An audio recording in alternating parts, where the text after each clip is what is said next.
They found him right away, but they hired a North Korean threat actor. And there are people looking for jobs that aren't real people. Yeah. What's up, guys? Welcome back to the Paper Jacket Podcast. In this episode, we sit down with Natalie from Trumbull Tech. Look, if you are a small business and do not have cybersecurity or cyber tech professional at the ready, this episode is for you. Check it out. Hey, Natalie, thanks for joining our podcast today. Thanks, Jeremy. Happy to be here. Yeah, so something really special about today is this is our very first podcast actually in the Paper Jacket Podcast studio in Orlando, Florida.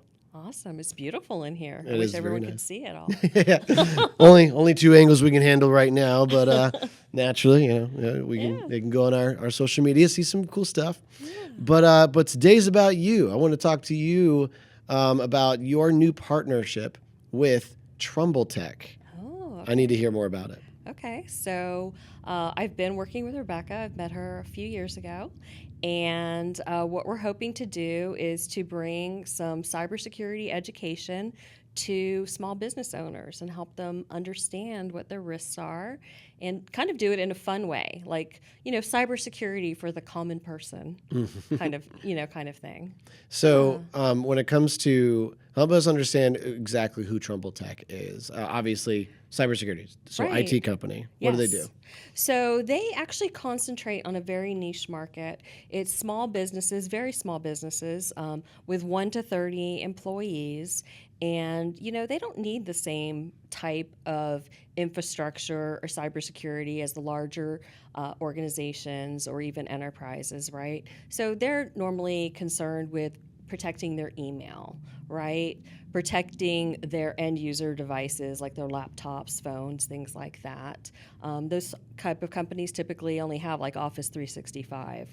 We're not talking like, infrastructure where they have millions of devices in an office or something like that. So it's a very niche market, and Rebecca really wants to protect those small businesses because it can get a little scary out there with cybersecurity, right? I mean, the easiest scam could happen these days. Oh, yes. Boy, what we call BEC, and it's not bacon, egg, and cheese biscuits, which I had one of those this morning, a little guilty pleasure this morning. Congratulations. But yeah, actually business email compromise is what it stands for. Not as fun as bacon, egg, and cheese biscuits, right?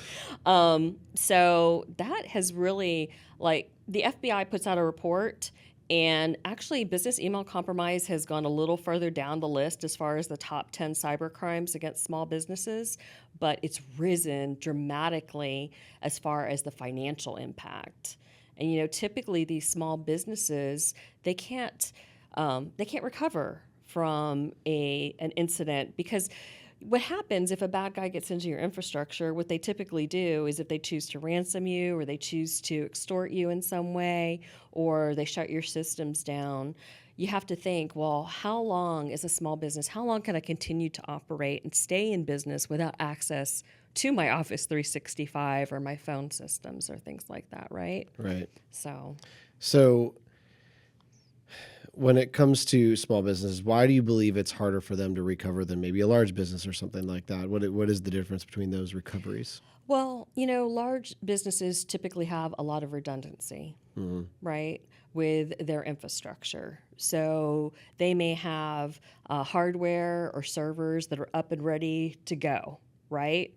Or very complicated types of backups that are ready to go. So one of the things Trumbull Tech can do is back up your Office 365. So if that does become inaccessible to you, we can restore information from it, right? What are the most common type of things you see on small businesses? Like how are they attacked and what kind of problems they run into? Financial fraud.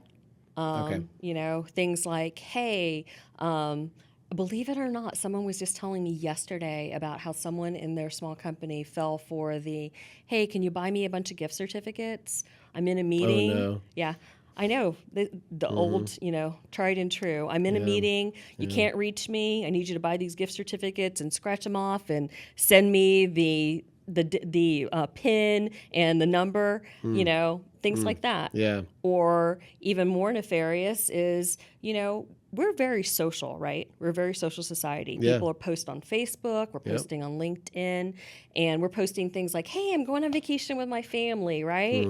So say the CEO or the principal of your small business goes on vacation, and you're the bookkeeper for the small business, and you get an email saying that appears to be from the principal of the company that says something like, hey, I'm not available, I'm leaving, I'm about to get on a plane, but we really need to pay this invoice like right now. Yeah.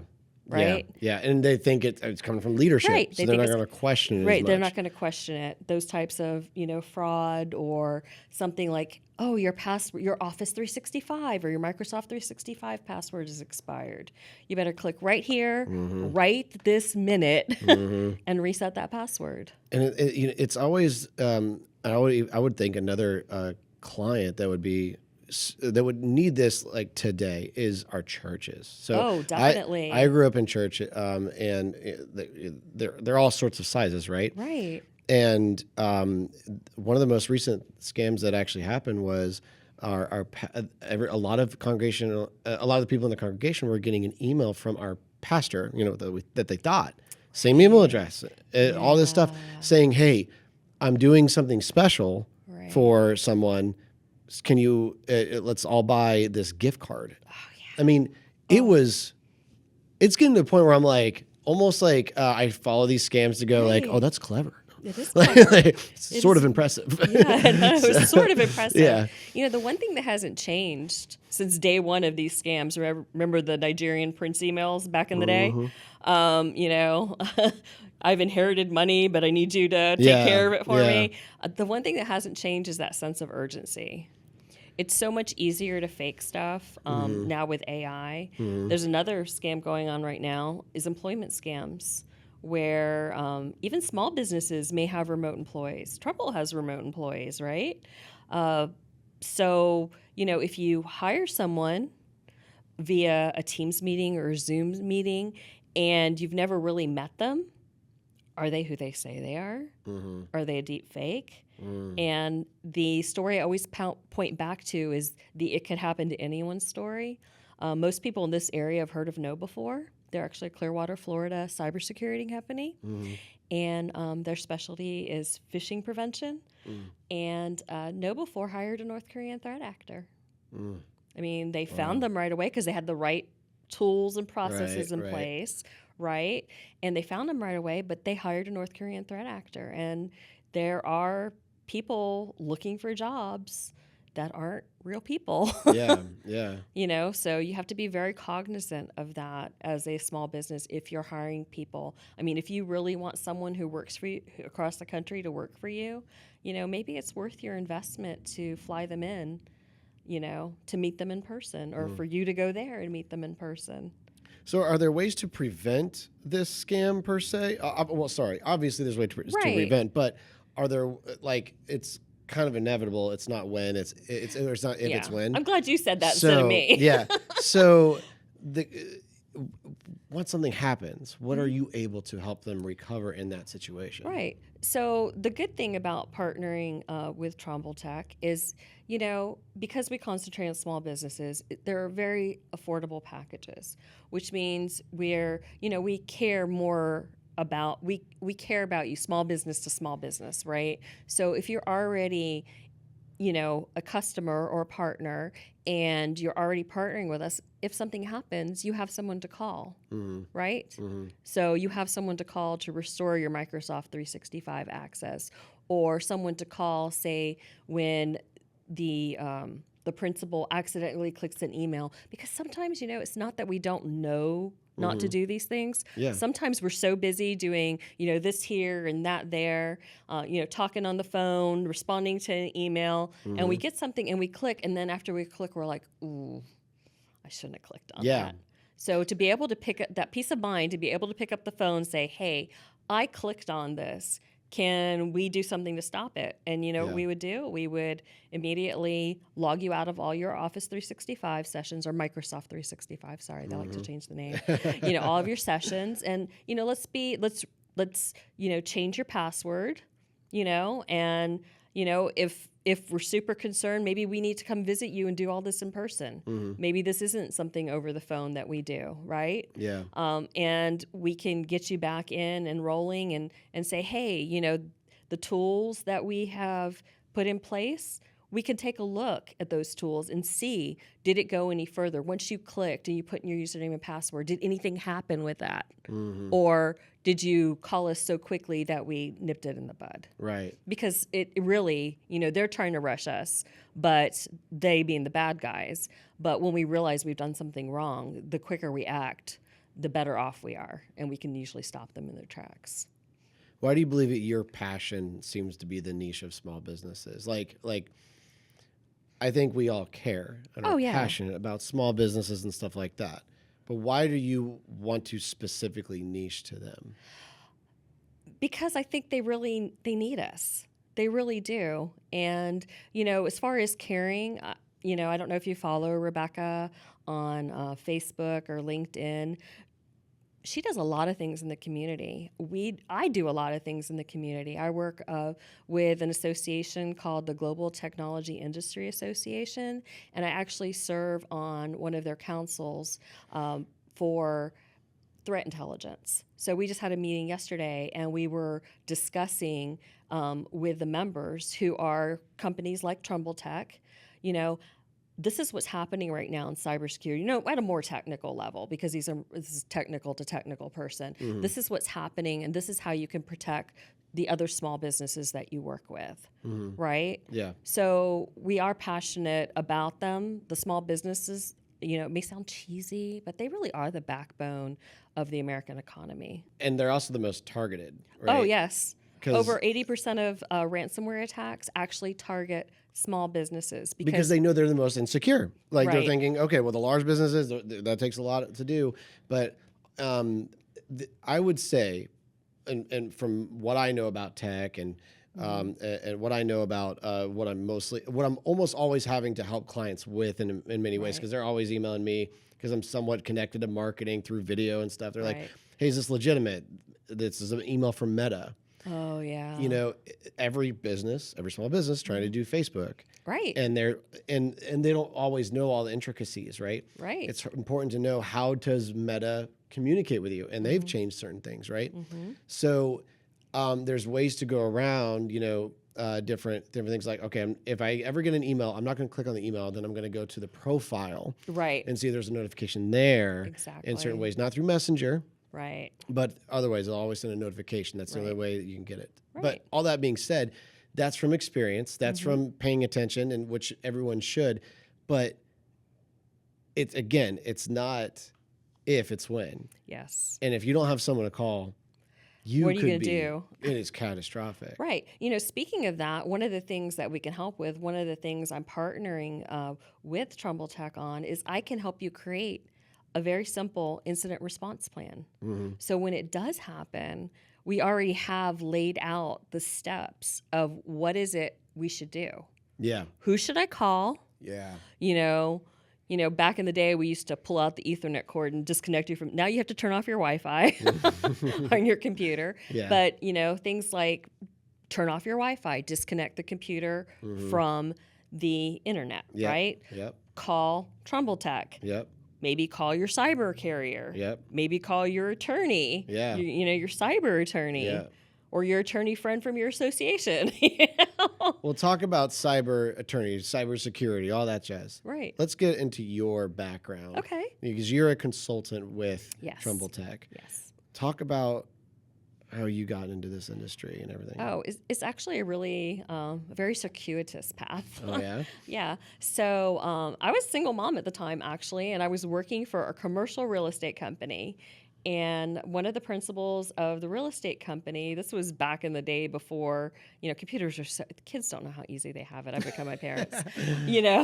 Couple clicks. I mean, I was installing Windows from a set of, disks this high, right? Yeah. But he needed some help maintaining the computers. He loved tech. I always loved tech because I had an uncle that always had the latest tech that I would play with and break, right? And he was like, well, would you like to help me maintain the computers in the organization? And I was like, oh yeah, that would be really cool. Yeah, I would. So I started learning stuff about computers, and just as fate had it, so an opportunity came up for me to go back to school, and I was like, I think I'm going to do computer engineering. And so I did. I did computer engineering. I actually, while I was still in college, I had an internship with a company called MITRE.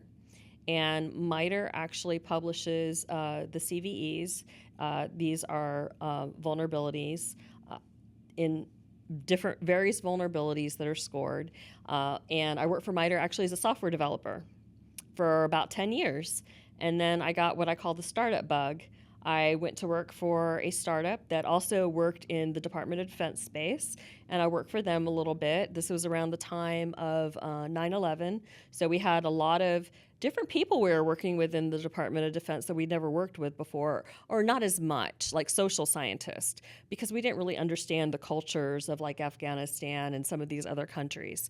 So this small startup wanted to see if we could try our hand at building software to help with some of these social science problems, to work with the data to figure out how we could reach these people in a peaceful way, right? And so I loved that startup. It didn't end up going very well because it was a lot harder to create software for these kind of squishy soft science type things, right? But after then, I was like, oh, I like working for a startup. This is fun. It's work hard. It's play hard. And I work for another defense contractor, and then one of the friends I worked with there is like, hey, there's this really cool company, and I really think you'd like working for this startup, and their specialty is threat intelligence. It was a threat intel platform in the financial space, so I worked there. That one was also acquired by another company. Didn't end well, but that ended me up at my last startup, which was called Perch at the time, which was run by the same gentleman who ran the threat intel platform. And at Perch, our product was a security information event management system that basically looks at your logs, looks at all your infrastructure to help detect threats, right? And that was acquired by a company called ConnectWise. And so I worked at ConnectWise. And so I have I was working cybersecurity before it was really called cybersecurity, but ConnectWise and Perch were really embedded in this ecosystem of the managed service providers or technology service providers, providing them software and resources. And my primary job was to educate, not the MSPs, but to educate their end users, so small to mid-sized businesses. Because my superpower is actually taking these really complex things and breaking them down into a way that the common person can understand without being condescending, because no one likes someone being condescending, right? So that's where I met Rebecca. I spoke for her on a webinar, and I spoke for her for an event with a bunch of attorneys who were using it for their continuing legal education, and was talking to them about artificial intelligence and how that impacted cybersecurity. And here we are today. I was really hoping I'd get a better resume from you. Oh, sorry. Sorry. My goodness. Sorry. I tried to tell you all that without dating myself. My word. That is But quite, I love tech. That's quite the right. Well, so now, I'm such a nerd. Now I need to know. I hear your resume. I hear Yeah. your experience. But where does the love come from? Oh, I'm just so passionate about cybersecurity and helping people protect themselves. I'm just a weird technical person. When I worked at Sultra and at Perch, one of the things that I worked with was I worked as a solutions engineer. And basically that's the kind of position where you understand the tech and you know the tech really well, but you have to be able to explain it to people who are not technical, right? Yeah. So I just like talking to other people. Yeah. And I love doing these events. I do mentoring. At our last GTIA event, we partnered with this program called Black Lemonade. And this was in Nashville. I feel like I've heard of that. Have you? Oh, they're an awesome organization. I met the woman who runs it. It's an organization? Yes, Black Lemonade is an organization. I've heard of this. I just can't. I can't put my name. These are teenagers. Kind of underprivileged teenagers who are interested in technology, and we actually got to mentor these teenagers and show them what this tech conference was all about. And it's such a cool experience to be able to share that passion with young people. Yeah. especially young women. I mean, I love young men too, in a totally professional way. But, to be able to share that passion with young women and Yeah. see them get excited about technology. Because believe it or not, this is so weird to me, and I don't understand why. The stats actually show that less and less women are going into technology, which is crazy.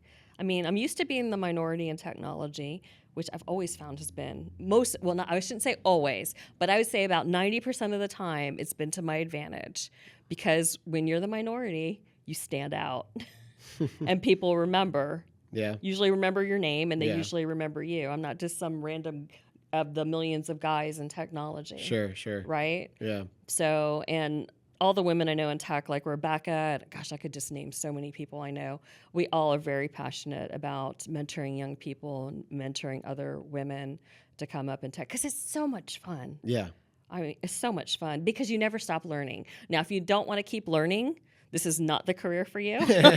Yeah. Constantly changing, constantly evolving. It's so exciting. Yeah. It really is. Yeah.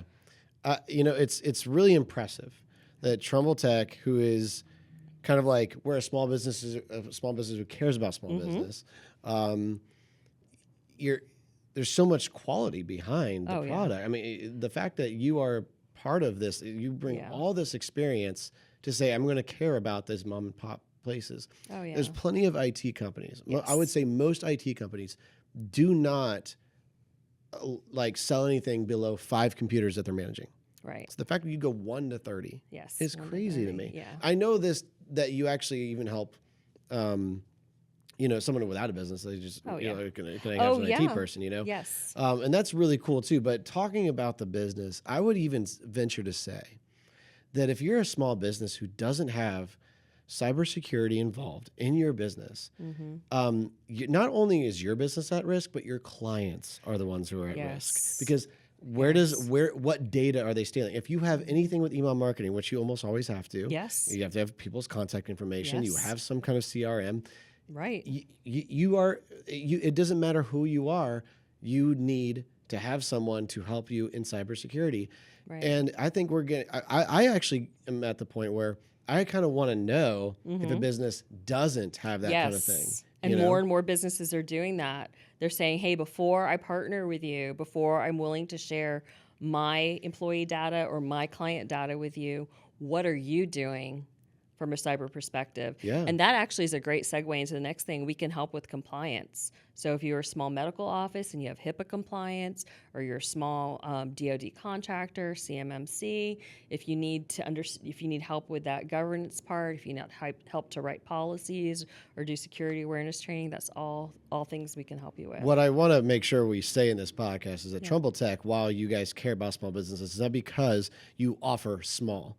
You offer a whole lot. You offer an immense amount of quality, just like any kind of large business would, right? Right. But you care about them. Yes, these are enterprise grade tools. These are not like shaved down, bare minimum, generic Microsoft Office tools. These are real endpoint detection tools that work on your laptops. These are real tools that look at the logs that you get in your office environment, or if you have a small network, look at those logs and warn us if do some preventing stuff from happening, but also do some warning if we think something may be up that's not legit, right? Yeah. So these are real enterprise grade tools for small businesses. If you were to be talking to any small business right now, and when I say small business, again, anywhere with 1 computer to 30 computers, anyone who has any type of CRM, such as more than 1 customer. Yeah, exactly. What ultimately should they do to inquire about your services? And obviously, we've talked a lot about it, but as an elevator pitch, I guess, what ultimately sets you apart? I think what sets us apart is the fact that we do offer that very small package, which is very inexpensive. Rebecca and I were joking earlier that it's a couple dinners out. Okay? Yeah. A couple dinners out, right? Yeah. Go to Trumbull.tech. email me, Natalie at Trumbull.tech, Rebecca at Trumbull.tech, and just start with a conversation. You know, we're business owners too. We're running our own businesses, so we understand where you're coming from. We understand, you know, we're going to consider, what is your business objective? Are you building a business you want to hand down to your children? Are you building a business that, you know, eventually you want to grow until you're selling it to a bigger company? You know, all those things matter. What's your risk tolerance, right? Mm-hmm. All those things. We want to have let's start with just a conversation, just sitting down and talking about your business. That's awesome. Natalie, thank you so much for joining us in our podcast today. And again, to reiterate, if you're a small business and you do not have some cybersecurity, and I'm not talking about your nephew who knows a lot about computers. Please no. Get the professionals that you need. Like she said, TrumbleTech.com. Trumbull.tech. TRUMBULL.tech. TECH. Perfect. Thank Natalie, you. thank you so much. Thank you. Have a Cheers. little toast. Cheers. All right. We'll see you on the next podcast.